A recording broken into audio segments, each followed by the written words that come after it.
Bonsoir à toutes et à tous, je suis très heureux de vous retrouver à la présentation de votre journal en ce vendredi 22 mars.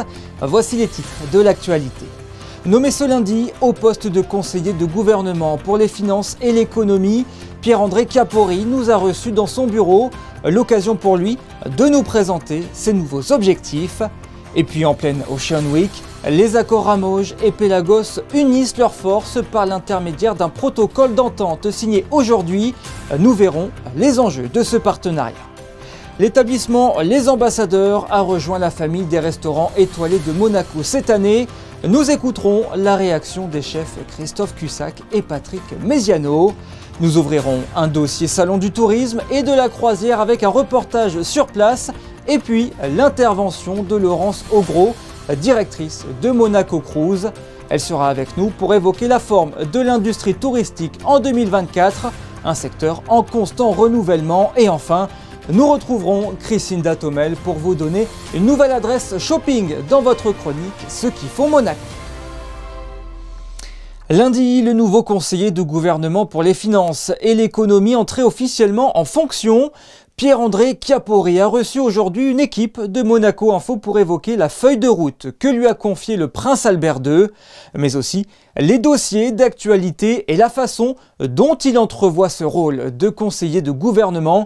Lui qui a longtemps enseigné outre-Atlantique, notamment dans la prestigieuse université Columbia à New York. Il est interviewé par Patricia Navarro.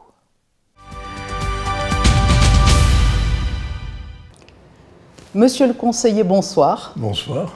C'est plus ou moins un retour au pays. Alors, vous n'avez jamais été vraiment loin, mais vous avez mené une grande partie de votre carrière aux États-Unis, à l'université de Columbia. C'était le bon moment pour accepter une telle mission ? Disons que du point de vue universitaire, j'étais dans une carrière universitaire effectivement bien engagée. Je ne suis plus tout à fait un jeune homme, mais surtout le souverain m'a demandé de venir exercer des fonctions. Et disons que malgré ma carrière en France, aux États-Unis, ailleurs, je suis monégasque et je suis très heureux d'avoir l'occasion de servir mon pays. Alors l'actualité est telle que vous entrez en fonction alors que s'est jouée une course contre la montre pour répondre aux exigences de Moneyval. Vous avez suivi de près l'élan, la mobilisation générale en principauté pour parvenir à répondre à ces exigences ? Absolument. Je dois dire que la réaction de l'administration a été extrêmement vigoureuse. Il est vrai qu'un retard avait été pris, mais les mesures qui ont été engagées au cours de la dernière année ou des derniers 2 ans sont tout à fait spectaculaires. Et donc je suis persuadé que nous sommes sur la bonne voie et que nous avons fait sur cette voie des avancées qui sont vraiment, vraiment importantes. Mais aujourd'hui, pour parler très concrètement, qu'est-ce qui est redouté ? C'est éventuellement un placement dans la liste grise du GAFI et quelles pourraient en être les répercussions ? Alors, il faut bien comprendre ce qu'est la liste grise du GAFI. Techniquement, ce n'est pas du tout une sanction, c'est quelque chose comme une surveillance renforcée. Nous étions déjà dans un statut de surveillance spéciale. La liste grise suppose un renforcement encore plus aigu de cette surveillance.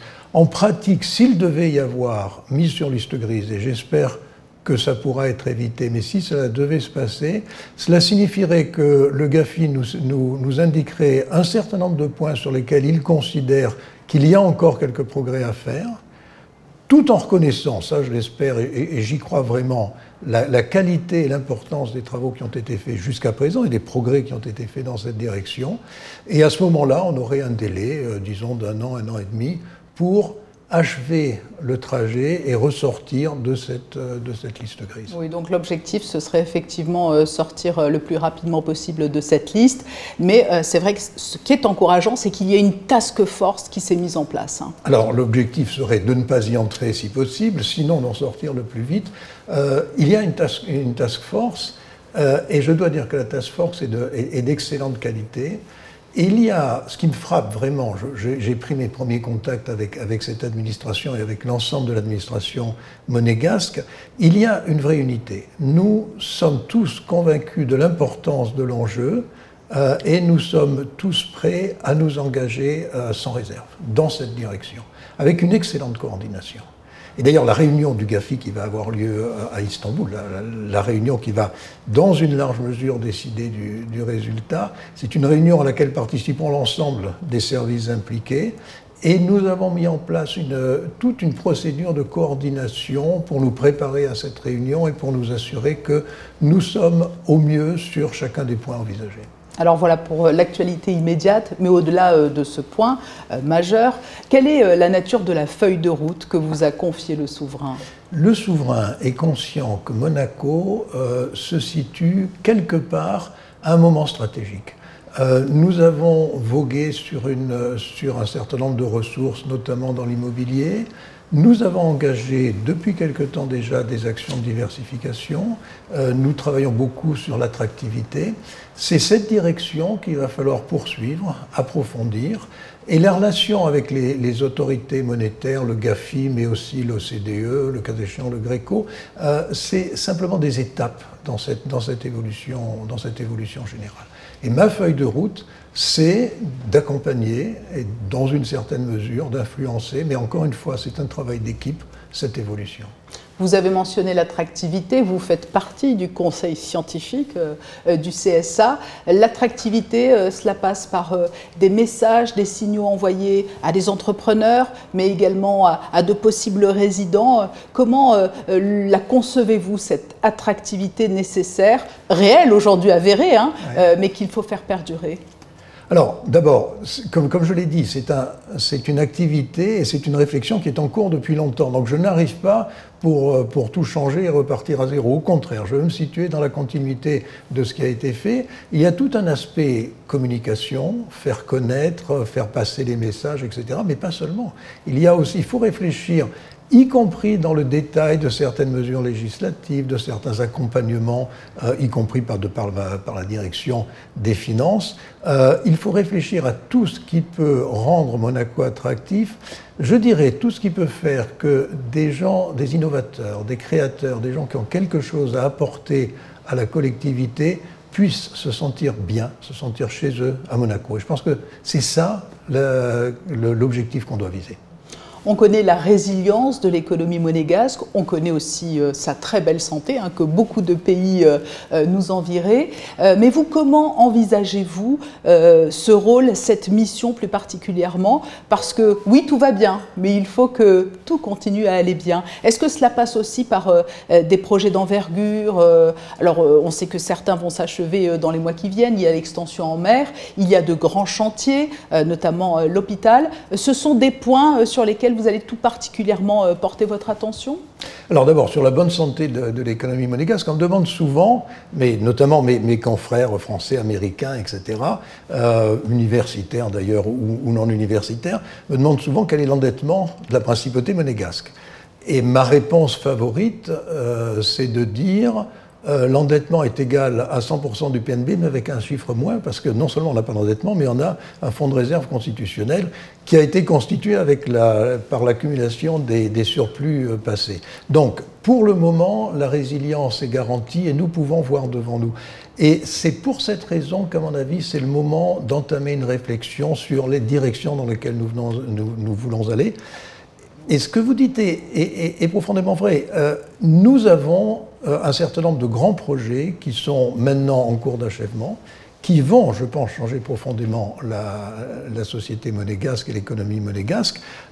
Mais quelque part, il faut regarder au-delà, il faut se demander dans quelle direction nous allons aller. Alors, on travaille sur tout un tas de dossiers. Vous pouvez voir sur ma table, là-bas, il y a des tas de cahiers empilés. Et ça doit être un travail sérieux, ça doit être un travail systématique. Je dois dire que les équipes qui m'entourent sont d'excellente qualité, donc j'ai une grande confiance, mais le volume de travail va être important. C'est pour ça qu'on est large. Merci, monsieur le conseiller, de nous avoir reçus alors que vous êtes entré en fonction en début de semaine. Je vous remercie. À l'occasion de la dernière journée de la Monaco Ocean Week, une signature d'un protocole d'entente s'est tenue entre l'accord Ramoge et l'accord Pelagos. Ces deux entités qui luttent pour la préservation des milieux marins vont désormais unir leurs forces pour mener à bien leur projet. Le prince Albert II a d'ailleurs participé à ce moment clé pour la préservation de la planète. Reportage Julia Vial et Alexandra Marangoni. Le moment se voulait solennel au musée océanographique.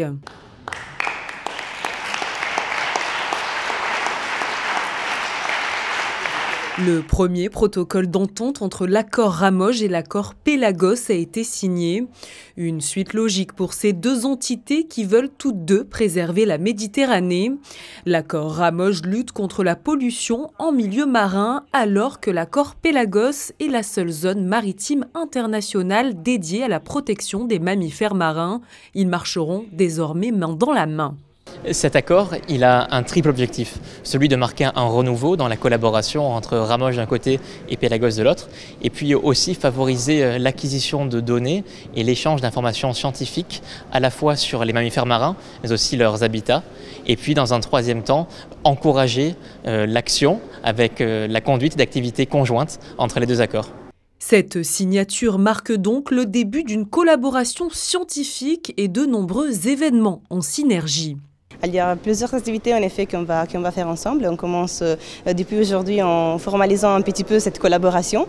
Nous avons déjà organisé ce matin un groupe de travail Pélagos-Ramoge. Il y aura peut-être un événement après l'été avec les ambassadeurs Pélagos, les municipalités de toute la zone et les parties prenantes pour en effet leur présenter une guide qui a été faite dans l'accord Ramoge, donc une guide qui concerne les déchets plastiques et donc la présenter à toutes les parties prenantes de Pélagos. Ces deux accords intergouvernementaux partagent les mêmes valeurs, mais aussi les mêmes membres, la France, l'Italie et Monaco. La présence du prince Albert II lors de cette signature confirme encore tout l'engagement de la principauté dans la préservation de la mer Méditerranée. Toujours dans le cadre de la Monaco Ocean Week, la Fondation Albert II organisait ce vendredi midi une table ronde au Yacht Club de Monaco avec pour objectif de mettre en lumière la mode durable. Voyez ce reportage de Christine Datomel et Julien Philippot. La préservation de l'environnement intègre une démarche soucieuse de la mode de demain, sociale, solidaire et environnementale. La mode éthique vise à proposer des vêtements, des chaussures ou encore des accessoires de mode les plus respectueux possibles des hommes, des animaux et de la nature. Une véritable source d'inspiration pour la designer Runare. Pour moi, c'est l'inspiration, c'est nature. The nature, parce que c'est when I start designing, c'est pour les stylistes, c'est la première chose que vous prenez, c'est le papier. Et le papier, c'est you get it from the trees, and c'est le cellulose, that is nature. So you start with nature. So when you start designing with nature, you keep nature in mind, and c'est vraiment important we keep the end in mind before we even start a design. So when you keep the end in mind, you realize that life, c'est la vie, c'est une circularité.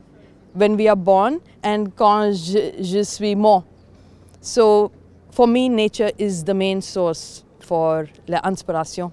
La mode éthique et durable fait preuve d'une réelle conscience sociale tout en prenant en compte les enjeux environnementaux actuels. Construire une mode durable passe par la préservation des ressources, le choix des matières premières à faible impact environnemental, la réduction des impacts de la fabrication et de la pollution liés au relargage de plastique lors des lavages par exemple, et enfin par le réemploi. Restons au Yacht Club de Monaco puisque ce jeudi soir se tenait la cérémonie Explorer Awards by Label Class en présence du prince souverain. Ces prix récompensent des bateaux et équipages qui font du yachting une force de l'exploration marine. 4 récompenses étaient décernées, technologie et innovation, science et découverte, aventure et éthique environnementale, ainsi que le coup de cœur du jury.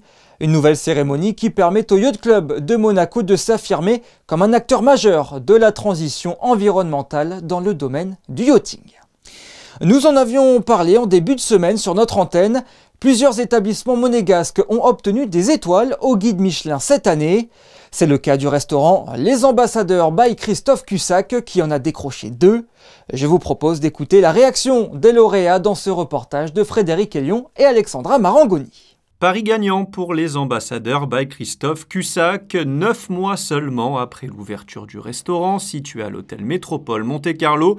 L'établissement a décroché 2 étoiles d'un coup au guide Michelin. Pas une première, loin de là, pour le chef Cussac qui récolte pour la 4e fois de sa carrière 2 étoiles pour une de ses tables. C'est énorme, c'est une grande joie, c'est du grand bonheur. Personnellement, déjà, de récupérer ces étoiles que j'ai eues tout le long de ma carrière.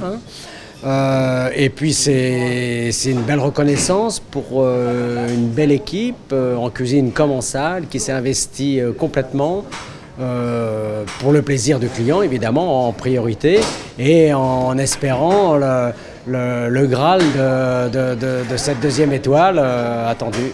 Patrick Mesiano, le chef pâtissier du Métropole, a également reçu le prix Passion Dessert pour le fameux chariot de dessert. Seulement 8 ont été décernés dans toute la France. Une belle récompense pour le chef et ses équipes. On a quand même une carte de dessert à l'assiette et on a notre chariot dessert. Que sur une soirée, on vend 80% du chariot. Donc c'est un chariot où nous retrouvons des tartes, des classiques. On peut retrouver une mousse au chocolat, des îles flottantes, des tartes tatin, vraiment ce qui est de plus classique. Mais donc c'est ce qui a attiré l'œil au guide Michelin. Donc le visuel, le goût, ils ont été vraiment enchantés par ce chariot de dessert. Avec ses 2 étoiles pour les Ambassadeurs by Christophe Cussac, la principauté compte désormais 7 restaurants étoilés. À moins de 100 jours du départ, une animation pédagogique a été organisée simultanément ce vendredi dans différents établissements scolaires de chaque ville-étape du 111e Tour de France. Frédéric Elion et Lionel Bernardi étaient au collège FANB ce matin pour suivre la dictée du Tour.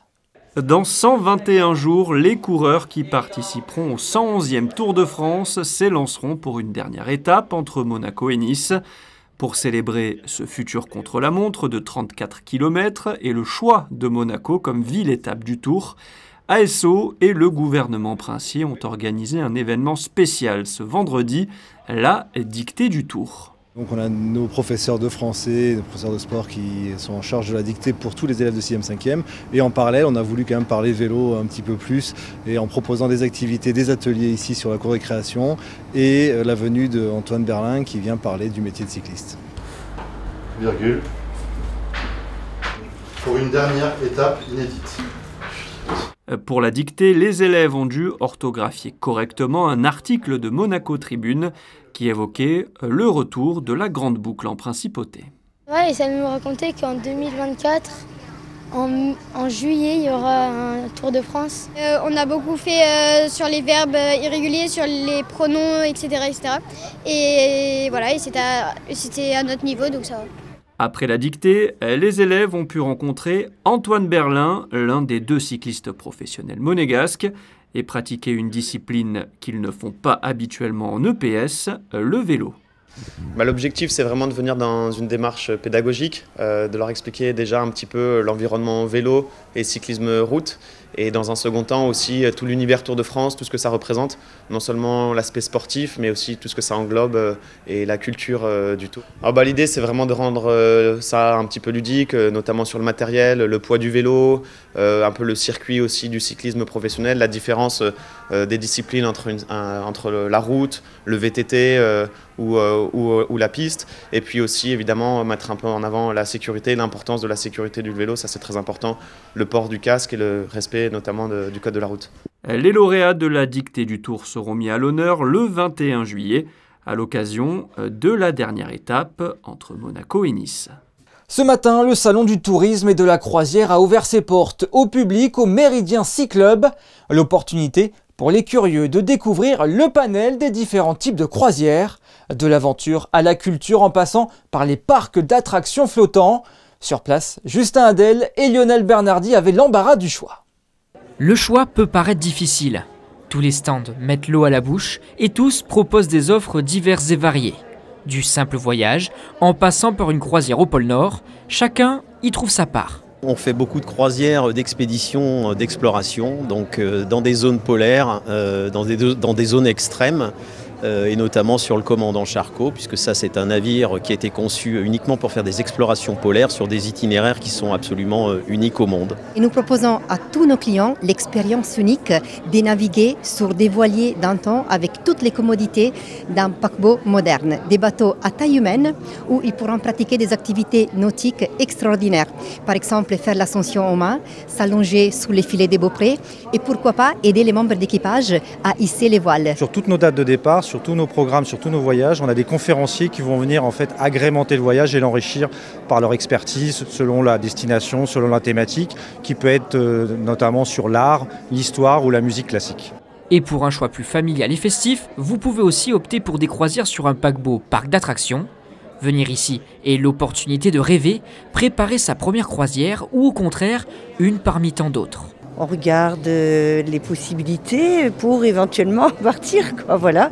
Nous avons une centaine de croisières à notre actif et venir ici, c'est surtout d'avoir la possibilité d'avoir l'ensemble des meilleures compagnies, notamment de luxe. Cet événement, il nous permet, durant nos 2 jours, d'avoir des idées plus précises sur l'ensemble des croisières. Ce salon n'est autre qu'une invitation au voyage. Alors, si vous aussi vous souhaitez découvrir toutes ces destinations, il vous reste samedi, toute la journée. Et pour développer encore un peu plus ce sujet du tourisme et des croisières, nous recevons ce soir la directrice de l'agence Monacruise, Laurence Augros. Bonsoir. Bonsoir. Que représente le secteur des croisières en 2024 à Monaco? Un gros développement de la croisière. Depuis le Covid, voilà, énormément de gens qui sont intéressés par différents types de navires, car il y a des navires pour tous les goûts, voilà, des petits yachts aux méga paquebots de 6 000, 7 000 passagers, 10 000 passagers même maintenant. Voilà, donc de plus en plus une clientèle jeune, 20, 25 ans, la moyenne d'âge 40 ans. Et vous avez parlé du Covid, cette pandémie a fortement marqué l'industrie de la croisière. Comment ce secteur a su rebondir? Ça a mis du temps. Les 2 ans ont été très durs au niveau donc, du Covid, mais il y a eu un engouement total ces 2 dernières années. Beaucoup de bateaux étaient restés donc à quai. Nous avons perdu beaucoup de trafic au niveau de la croisière. Mais en fait, l'expansion de la croisière est remontée à fond depuis 2 ans. Et les gens s'intéressent de plus en plus à la croisière. Alors 27 compagnies de croisière, mais ce n'est pas tout. Sur ce salon, il y a également des tours opérateurs et puis des compagnies aériennes. Alors nous avons des compagnies aériennes, nous avons la Polynésie, nous avons Air Tahiti Nui, nous avons l'Asie, Asia, nous avons Beachcomber, nous avons les chaînes Beachcomber, Sandals. Le monde du voyage s'étend. Alors actuellement, c'est vrai que les destinations sont beaucoup plus axées sur les États-Unis, le Canada, éventuellement l'Asie, avec ce qui se passe au Moyen-Orient, donc les destinations Jordanie, un petit peu moins, l'Égypte aussi, mais on essaie de remettre en avant toutes ces destinations-là. La cause environnementale est aujourd'hui très importante. Comment s'adapte le secteur du tourisme? Donc vous avez des compagnies maintenant qui essayent, si vous voulez, au niveau environnemental, de programmer en fait des voyages plus écolos, on va dire, ce qui n'est pas toujours gagné, hein, voilà. Mais nous avons des compagnies, alors je parle souvent des bateaux, hein, parce que le gros problème c'est toujours les bateaux de croisière au niveau du pétrole, au niveau, voilà. Bon, ils essayent, chaque compagnie essaye en fait de s'adapter à tout cet environnement. Mais moi-même, regardez le salon au niveau de la décoration, j'ai essayé de faire quelque chose en fait de naturel. Merci beaucoup Laurence Augros d'avoir été avec nous. Le salon du tourisme et de la croisière, c'est jusqu'à ce samedi soir. Merci encore. Merci. L'entreprise Venturi, spécialisée dans la mobilité électrique, a accueilli des élèves du collège Charles III.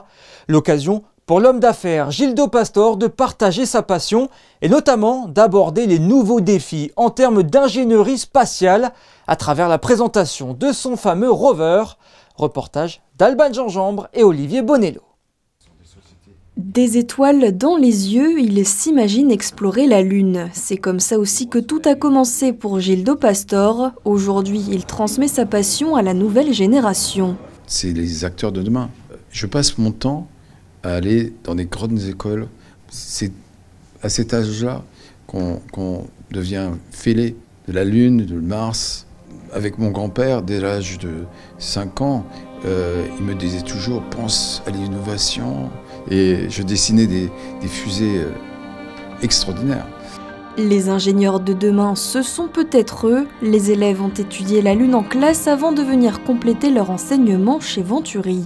On apprend plein de choses par rapport à la Lune, mais aussi par rapport à leurs projets. Aujourd'hui, on a beaucoup parlé du rover. C'est innovant, personne n'a fait ça avant.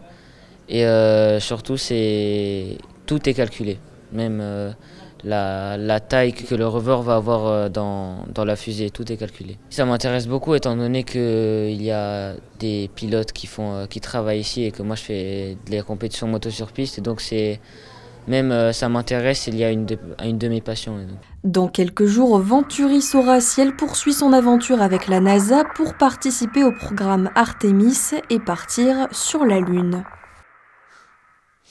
Eux aussi pourraient nous transporter avec leur musique. Le quatuor Modigliani se produisait ce jeudi soir à l'Opéra Garnier à l'occasion du Printemps des Arts de Monte-Carlo. José Sacré et Jean-Alexandre Dordet ont suivi leur carte blanche.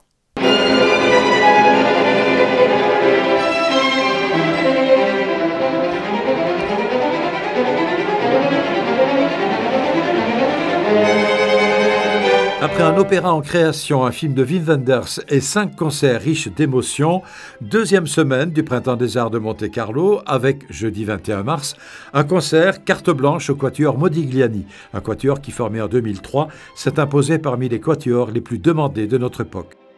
C'est absolument splendide, notamment dans le répertoire de Franz Schubert. Il y a un portrait Schubert sur plusieurs années. L'an dernier, Michel Alberto au piano. Cette année, donc, 2 concerts de quatuor avec les Modigliani. Schubert, compositeur mort à 31 ans, mais dont l'évolution stylistique est absolument fulgurante entre ses premiers opus et ses derniers opus.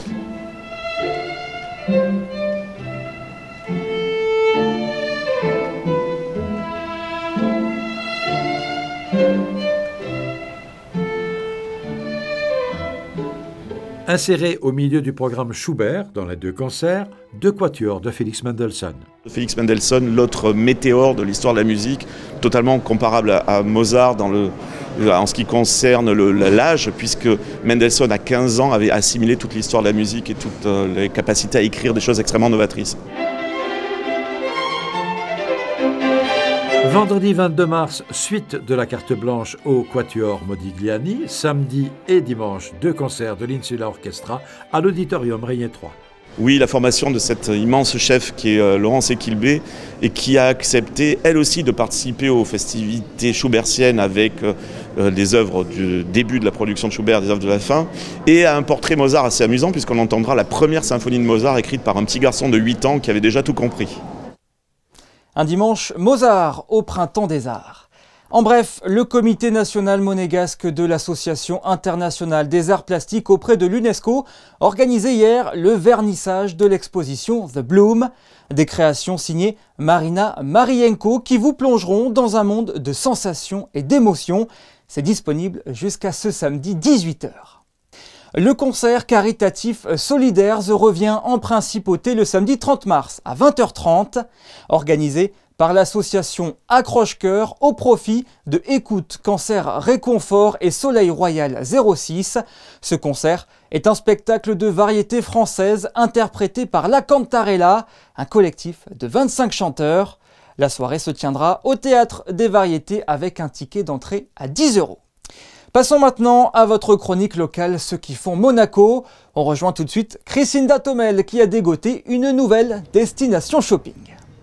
Oui, aujourd'hui dans Ceux qui font Monaco, je vous propose que l'on se retrouve au 39 avenue Princesse Grace à MC Market TheCorner.com, un multimarque spécialisé dans le luxe et vous allez le voir ici, le choix est grand.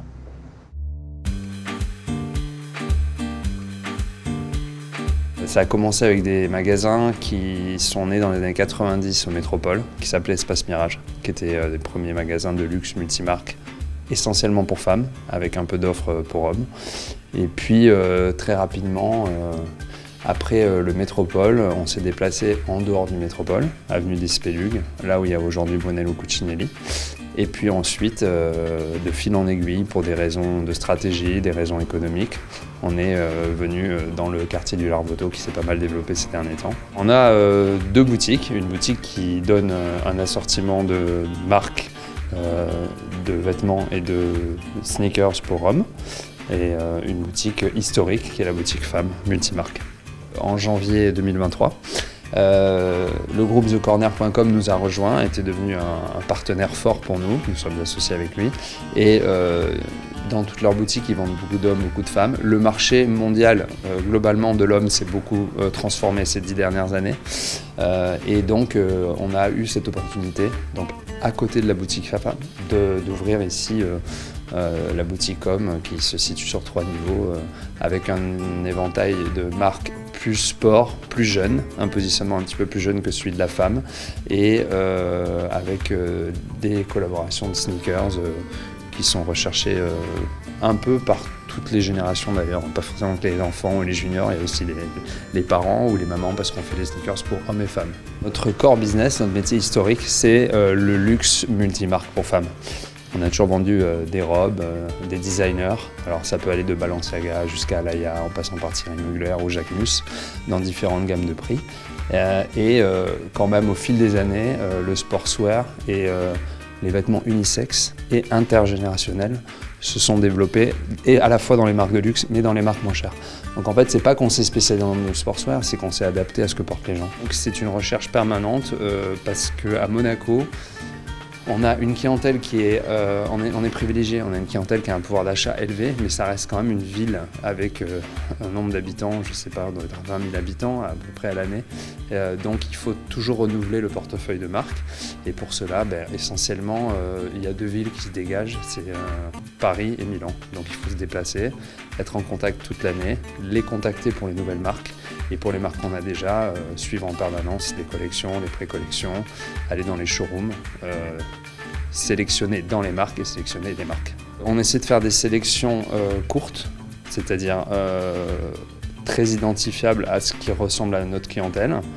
Et effectivement, on ne peut pas se permettre d'avoir des sélections larges avec beaucoup de profondeur et de quantité, parce que de toute façon, on a une clientèle qui n'aime pas trop voir que sa meilleure amie a la même robe.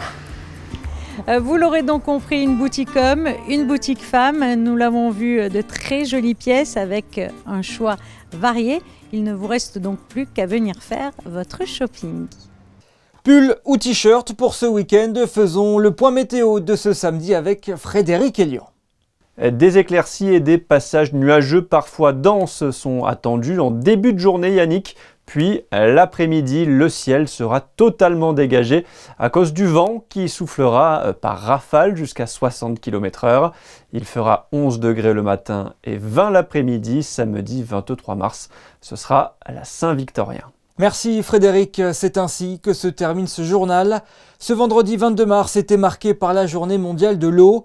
Nous avons voulu rendre hommage à cet élément étroitement lié à la principauté et son histoire. Les photos sont signées des photographes de la direction de la communication. Passez une excellente soirée, à demain.